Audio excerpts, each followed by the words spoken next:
Game. Last 2 lines, Koy. Last 2 lines. Pinauna mo. Joe! Tang-ina! Namatay yung camera, bro! Nag-init yun kasi sobrang init ng mga bara ko! Tang-ina mo, ha? Di ba lagi nyo ako ina-underestimate? Kasi huwag sumulat, di kayang i-apply sa sarili, mga sinasabi. Sige, laitin nyo lang ako. Kaya lalo ko mas nagporsige para sa sarili. O, nag-champion ako last year.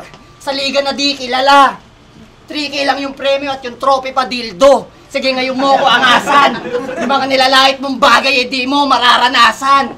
Sumali ka ng pulo. Kasi gusto mo mag-champion. Yan ba nga rin? Pwes, ito ang payo mula sa akin. Kung gusto mo manalo, huwag kang makampante. Kung ayaw mo sila mandire, huwag ka nang sasali. At last, hindi kasi Invictus. Kaya madali lang kitang mababaon. Kahit sponsoran ka pa ng Unhinged, di ka pa rin magkakampyon. Tay, pakalawang bahan, pakinggan natin. Kakampyon! Ina, sinabihan pa na kaya raw namatay yung camera ay mainit siya. Puta, gravity! So, hindi pala nalobat yung battery. Gago, saka yung linya mo na JD, Alfonso.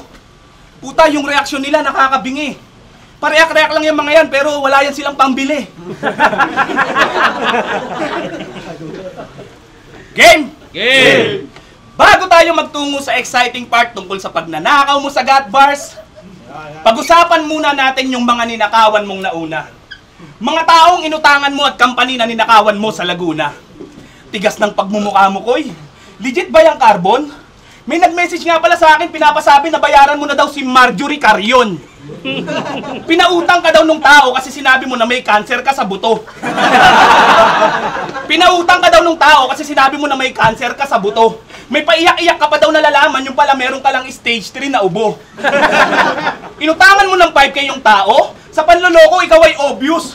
Ubo lang pala yung karamdaman mo, 11 pesos lang naman ang Solmux. Inutangan mo ng 5K yung tao, sa panloloko ikaw ay obvious. Inutangan mo ng 5K yung tao, sa panloloko ikaw ay obvious. Ubo lang pala yung karamdaman mo, 11 pesos lang naman ang Solmux. At pag-usapan naman natin yung tungkol sa dati mong trabaho, na bigla mong inalisan dahil sa iyong malaking atraso. Alam kong hanggang ngayon nakatatak pa rin to sa iyong sintido. Kasi binabagabag ka ng konsensya mo sa pagnanakaw mo sa bibo. Ah, totoo? Totoo? Diba? Binabagabag ka ng konsensya mo sa pagnanakaw mo sa bibo. Pero skip na natin yan, punta na tayo sa exciting part. Ikaw ang bukod tanging dahilan kung bakit nagsarado na yung shop. Inabuso mo yung may-ari pero kahit hindi siya mahilig magkwenta. Di ba palihim mong kinukupitan kada araw ang benta? Minsan na kitang nahuli noon na kumuha ka ng 200 sa kaha. Tapos lumabas ka, pagbalik mo may bitbit ka ng isang kaha. Kapal ng mukha mo, Koy, pati rat pakain ka na, gusto mo pa yosi ka pa? Bago pa i-upload to ni Shernan, pag uwi mo mamaya kay M-Site, mag-sorry ka na. Kasi pag napanood to ni Site at di ka pa mag-sorry, malamang baka kung saan ka napulutin. Pag nalaman ng mga galit sa'yo na pinalayas ka na ni Site, malamang bigla ka nilang kuyugin. Kasi real talk, sobrang dami ng bad trip sa'yo, di ka lang nila mabanatan. Nasa bakuran ka lang kasi ni Site kung wala, matagal nang may nagtangka dyan. Ang dami kong nasagap na kwento at bulong-bulungan. Kapag daw nawala ka na sa puder ni Site, ikaw ay kanilang pagtutulungan. Halos lahat ng ligang underground, di ka nawawalan ng kaaway. Nawalan ka lang naman ng kaaway nung iniwan ka ni kaaway. Pasalamat ka na merong M-Site, Shaboy at Vicente na sa'yo'y nakaagapay. Di ba minsan ka nang humingi sa akin ng pabor para samahan kita sa iyong laban? Dahil binantaan ka kamo dun sa Laguna na ikaw ay babanatan? Alam mo Koy na lahat ng sinasabi ko dito'y totoo. Malas mo lang na akong nakalaban kaya lahat ng yon ay nabuko. Wala kang consistency sa battle kasi yung mga sulat mo sa oras ng iba nakadepende. Kasi nagkakaroon ka lang naman ng magandang linya kapag may bakanting oras si Terdi o Vicente. O di ba? Kaya pala minsan may maayos ka na linya, abadi na yan, nakakagulat. Isang bis at champ ba naman, perfect combination ng iyong tagasulat. Ayaw ko na sanang sabihin to kasi alam kong masasaktan ka. Pero bakit piniem mo si Terdi ng kung ikaw ang makakalaban ni Shaboy, anong sasabihin mo sa kanya? Oh, di ba? Tapos champion pa siya niyan. O di ba ang weirdo? Unang champion sa ligang hindi kilala tapos yung trophy niya dildo. Oh, di ba? O sige, round mo na. Laitin mo na itong pagmumukhang to kung sa tingin mo sa ganyang paraan yung judges makuha mo. Pero paalala ko lang, kada pangit na sasabihin mo dito, di lang ako yung apektado, kundi dalawa kami ng kamukha ko. Tay, walang bahan, pakinggan natin. Aba, 32 lang eh. Pati si Christina kaaway, dinadamay mo. Eh di ba kung di dahil sa akin, lahat nakinabang kayo? Well, motherfucking sock. At si Marjorie Carrion, yung utang ko sa kanya, kinantot ko na, babayaran ko pa.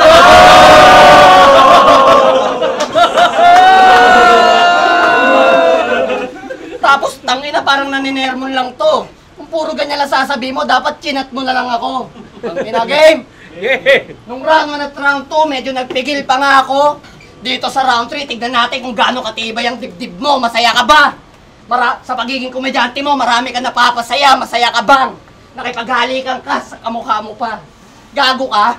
Di ang gawain ng batinong tao siya, boy. Ikaw ba'y buang-buang? Nakakatawang sinasabihan ka magpakatino na tinatawag niyong kulang-kulang. Halos ma-depress tong aning. Sa pinagagagawa niya, malamang. Ayos lang daw maging bading. Wag lang maging badang. Kaso to, nakipaghalikan sa bading. Tapos kahawik pa niya si badang. Double damage.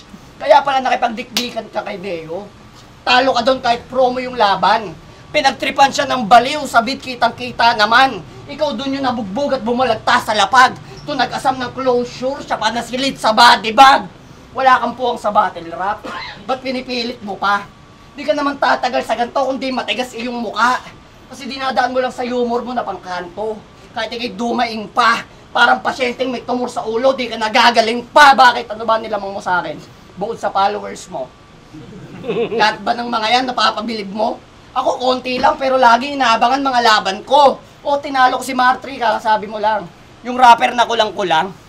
Tapos tinapat ulit sa may tornilyong maluwang pero sikat yan. Siya lang naman ang kaya sa isang battle MC. Na wala pa sa flip top pero tanggal na. Ano, angal ka? Yung flip top sinusuka ka na ba makaramdam ka? Sumali ko ng titulo. Kasi inahasam ko, kampyonato. Kaso kalaban ko si Shaboy, mukhang isa na lang ako sa babalato. Kaya balato ako, nag-champion ka dito. Balato. O bakit papayag ba ako? Ano ka, sinuswerte? Madami mong padali. May chance sana ako mag-champion dito kung sinulatan ako ni M-Site. Gago ka. Turing nyo sa akin, pang bonus round. Tingin ko sa inyo, pang exhibition game lang. Kung sino parang harang sa daanan, tsak na si Semplang. Kahit sinong banta magtatangka na sa akin bumangga, tsak na magtatanda. Di na to yung bata na laging binabata, kaya lahat kayo mamamangha. Kaya tapos na tong battle. Sa second stage ng tour na, pangalang Shaboy, not found. Tito, chat mo na lang sa akin sinong kalaban ko next round at baka di nyo pa ako kilala. Ako nga pala si Makoy. Ang nag-iisang Makoy, battle MC sa lahat ng liga. Tay, muling bahan, pakinggan natin. Game, round 3! Game! Putang ina. Tito Shernan, paano nakapasok to? Puta pang tournament ba yan? Badang na sa round 1, badang pa sa round 3, putang ina mo, pangalawang beses na yan. Tang ina mo? Nung sinabi ni Shernan na ako makakalaban mo, bigla ka sa aking bumait. Kaya pagkagaling niya sa Cebu nakaraan, inuwian niya ako ng dried pusit at danggit. Kada may pupuntahan siyang ibang lugar, tinatanong niya kung anong gusto kong pasalubong. Maraming salamat sa lahat ng yon, pero putang ina ka, di mo ko madadaan sa suhol. Alam kong ginawa mo lang lahat ng yon para magpigil ako sa laban na to. Dahil ayaw mong banggitin ko lahat ng masasakit kong nalalaman sa'yo. Tulad ng pinagkakalat mo sa Laguna na ikaw ang magiging tagapagmana ng Motus. Tulad ng pinagkakalat mo sa Laguna na ikaw ang magiging tagapagmana ng Motus. Kung ikaw nahahawak sa liga, baka di na bumatel si Katana at maisipan na lang mag-chorus. At alam niyo bang may sakit to sa baga dahil sa kanyang paninigarilyo? At yun ang dahilan kung bakit mabaho hininga niya bukod sa hindi siya nagsisipilyo. Minsan sumakit ngipin nito at pina-check up niya dun sa dentistang babae. Nung pinanganga siya ay talaga namang napalayo si ate. Tapos binigyan na lang siya ng reseta na may nakasulat na tigilan mo na pagkain ng tae. Pero alam mo bang sa payat mong yan ay posibleng kritikal na ang iyong buhay? Mukha ka kasing may sakit na hindi malaman, di ka kasi nagkakakain ng gulay. Isang beses nagluto si Site ng gulay, si Gago biglang napaurong. Nagkunwari na lang siya nabusog pero ang totoo tiniis na lang niya kanyang gutom. Tsaka, Makoy, At tiniis na lang niya kanyang gutom. Kapal pa ng mukha niya mag-request kay Sight, ang gusto raw niyang ulam ay tinola. Makoy, paalala ko lang, hindi ka kinikilalang kanang kamay ng pamilya Gabriola. Hindi ka nila kadugo, kaya ang ituring ka nilang miyembro ng family di rin. Kaya kung gusto mo mag-ulam ng manok, magluto ka na lang ng Lucky Me Chicken. At di ba munti ka ng sapakin ni Dam sa nakaraan? Ha? At di ba munti ka ng sapakin ni Dam sa nakaraan? Sinalo lang kita nung time na yon para lang sa iyong kaalaman. Kasi nung laban ni Lip at Damsa, sinabihan niya yung tao ng welcome back sa Battle Rap Damsa, maa-adapt mo rin ang panibagong meta. Buti di ka inabot ng kanyang left right. May pa-adapt-adapt ka pa kasing nalalaman, tanga, adapted ka ni M-Side. Bawas-bawasan mo yung pagiging mahangin mo, hoy, baka kung saan kanyang dalhin. Pag nakatsyempo ka ng bad trip na tito, malamang bigla ka niyan sapakin. At di ba, nasampulan ka na ng isa sa 3GS, dun sa smoking area? At di ba, minsan ka nang nasampulan ng isa sa 3GS dun sa smoking area? Nung sinikmuraan ka, di ka nun makahinga, tapos sabi mo sa akin, kailangan ko ng area. Area! Nung gabi na yon, awang-awa ako sa'yo, pero gusto kitang pagtawanan. Naisip ko na lang, kaya ka siguro sinikmuraan para mawalan ka ng hangin sa katawan. Kasi masyado ka ng mahangin at marami na sa'yong nakakapuna. Kaysa sa ibang bibig pa ko'y manggaling, tanggapin mo nga nagsabi, ako na. Bukang bibig niya palagi sa kaasaran niya sa motos. Ilan ba followers mo? Boom! Panis! Meron na kasi siyang 50k na followers at yung 35k doon ay puro Vietnamese. O di ba? Gago! Paano mo yan ngayon ire-rebat? Kasi kung organic talaga yon, bakit yung mga post mong 5 days ago, 5 din react? Hoy kupal! Pinapakisamahan ka lang ng mga 3GS kasi nagagawa ka nilang utusan. Habang ako, pinapakisamahan ako ng mga yan kasi nakikita nila sa katauhan ko si Lil Jan. At isa rin ako sa may pinakamataas na contribution ng views sa motos. Ikaw may contribution ka rin naman. Mabilis kang sumunod pag may otos. Ano? Masakit na ba, Koy? O sige, punta na tayo sa next topic. Di ba nung nakapasok sa 1 minute si Casper ay agarang kang nagpanik? Bitter na bitter ka dun sa tao, nakapasok lang daw kasi ginamitan ng magic. Kaya habang ako, nagre-refresh ang nature mag-isa, halos mapagkamalan na nga akong addict. Ito naman, panayang refresh ng messenger niya, baka sakaling i-message daw siya ni Arik. Ano, Koy? Okay, at bago ulit ako magtapos, gusto ko munang magpakilala. Ako nga pala si Shaboy, ang nag-iisang Shaboy, ang battle MCing dahilan kung ba't magtitinuna si Makoy. Pero may pahabol ako na linya. Nagulat ako, dumating si Kuya Dennis, tapos pumesto agad siya sa gilid. Hindi ko alam kung manunood siya o kukunin na niya yung remit sa'yo ng ticket. Time! Dahil mga natin naman yan! Pularap Batili dito sa branded Munoz QC Titulo 2024 Wasakan 3. Pula magingay. Yeah! Maraming salamat sa branded sa pagpapahiram ng venue, Hypebeat, Black Manila, Real Jokes, R&R, Killjoy, syempre sa Ship Clothing, at ang boto ng Horado advancing para sa susunod 3-0 para kay Makoy. Joke. Ayan na, wait lang. Syempre, gusto ko nga pala magpasalamat kay Tito Shernan sa Pularap Battle League. Sa lahat ng mga tropang pulo, maraming salamat syempre kay Makoy. Maraming salamat, Makoy. Congrats kay Kuya Shaboy. Maganda yung kinalabasan. Shoutout kay JC Kasuba sa artist ko. Sa Cabitas kay Kuya Mandy, kay Ate Joy. Sa Sin Zone, sa Motostop, sa FRBL, sa Massive, sa PSG Calayenos. Salamat, Hypebeat. Yo, Carl, binoto ko round 1 si Shaboy, round 2 kay Makoy, round 3 kay Shaboy. Tsaka ang ganda nung modulation ng boses ni Shaboy. Nakasantig. Next. Judges.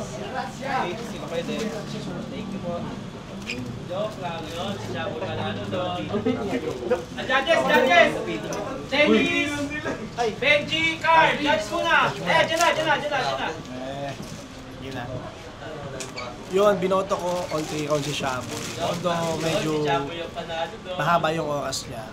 Pero pasok pa rin lahat halos lahat pasok. Okay, sige. Tapos yung kay Makoy, malakas naman si Makoy. Nga lang, kinulangan lang siya siguro sa mga sa mga material at sa angulo. Kay sabi ko sa'yo lahat punto per punto, lahat. Ultimo rebat, lahat pasok. So yun, all 3 rounds. Kahit naka-high beat si McCoy, wala Shaboy talaga. Hindi counted. Dennis ka pala. Ang binoto ko, all 3 rounds Shaboy. Malakas din naman si Makoy, kaya lang parang nakulangan ako sa kanya. Parang lumaylay siya ng second and third round. Tapos kay Shaboy naman talagang titulo nila, wasakan talaga. Winasak niya si Makoy ng gusto Real jokes, lahat. So, all 3 rounds, Shaboy.